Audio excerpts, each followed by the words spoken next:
살을 빼기 위해 나름대로 음식량도 줄여보고 저녁마다 걷기도 하고 돈 들여서 필라테스도 끊었는데 도통살이 빠지지 않습니다. 역시 이번 생에 다이어트는 글렀다고 생각하면서도 한편으론 날씬하고 여리여리한 몸매로 한번 살아보고 싶다는 욕망이 가시질 않습니다. 그래서 내 의지론 안 되겠다 싶어 다이어트 보조제를 찾아보기 시작하죠. 그런데 다이어트 보조제에는 항상 부작용이 뒤따릅니다.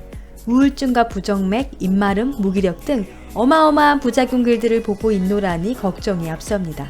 그러다 왠지 이름만 들어도 몸에 좋을 것 같은 다이어트 한약에 대해 알게 되었습니다. 효과가 있는 것 같긴 한데 가격대가 높습니다. 선뜻 지불하기 어려운 가격대인지라 정말 효과가 있을지 부작용은 없는지 또 어떤 약재로 만들어지는 것인지 궁금증이 생깁니다. 그래서 오늘은 이러한 고민을 해결하기 위해 다이어트 한약에 살 빠지는 원리 3가지와 주요 약재 및 주의사항에 대해 알아보도록 하겠습니다. 다이어트 한약에 살 빠지는 원리 3가지는 식욕 억제, 대사 항진, 보약입니다. 첫 번째는 식욕 억제입니다. 비만은 질병이라고 합니다. 그러나 당뇨병, 고혈압 등과 다른 점은 비만에 직접적으로 작용해서 비만을 해결해줄 약이 없다는 것이죠.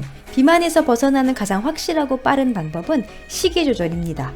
더 간단하게 말하면 적게 먹는 것이지요.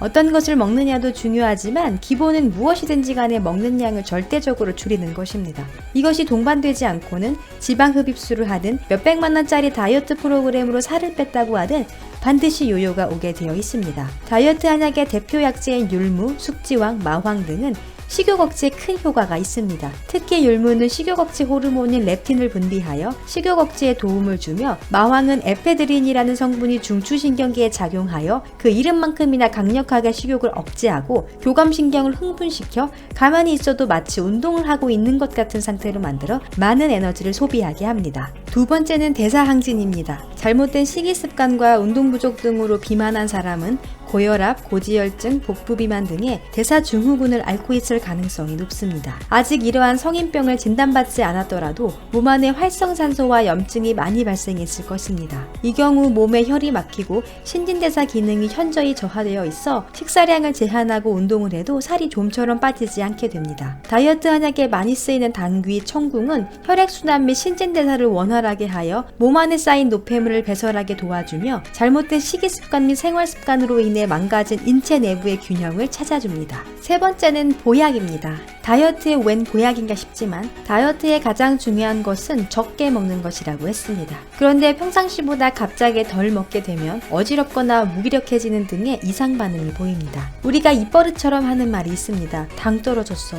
맞습니다. 특히 탄수화물의 양을 줄이면 말 그대로 당의 섭취량이 줄어드는 것이기 때문에 우리 몸에서 바로바로 사용할 에너지가 없어져 쉽게 피로해질 수 있습니다. 그러나 다이어트 한약에는 탄수화물 성분이 포함된 약재도 사용하기 때문에 밥을 먹지 않아도 배가 크게 고프지 않습니다. 또한 녹용, 인삼, 황기 등의 약재는 몸을 보호하며 지구력을 향상시켜줍니다. 이처럼 한약을 통해 필수적인 영양분과 적당량의 탄수화물을 공급받기 때문에 적게 먹어도 쉽게 지치지 않아 저열량의 식사를 지속할 수 있게 하여 다이어트를 성공할 수 있게 합니다. 결론적으로 평상시와 똑같이 먹고 생활하면서 다이어트 한약만을 추가로 먹는다고 살이 빠지는 것이 아니라 식사량을 크게 줄여도 다이어트 한약을 먹음으로써 몸에 무리가 가지 않도록 몸을 보호해준다고 생각하면 됩니다. 역시 다이어트의 시작과 끝은 적게 먹는 것이네요. 다음으로 주의사항을 말씀드리겠습니다. 한약은 천연 약재를 이용하는 것이기 때문에 비교적 안전한 다이어트 보조식품이라고 볼 수 있습니다. 그러나 한약 다이어트의 포인트는 개인별 체질과 상황에 맞게 처방된 약재를 쓰는 것입니다. 특히 나이가 들면 호르몬이 젊었을 때와 다르고 뼈 건강을 챙겨야 하기 때문에 무작정 식욕을 줄이거나 이뇨작용을 활발하게 하는 약재보다는 지구력 강화,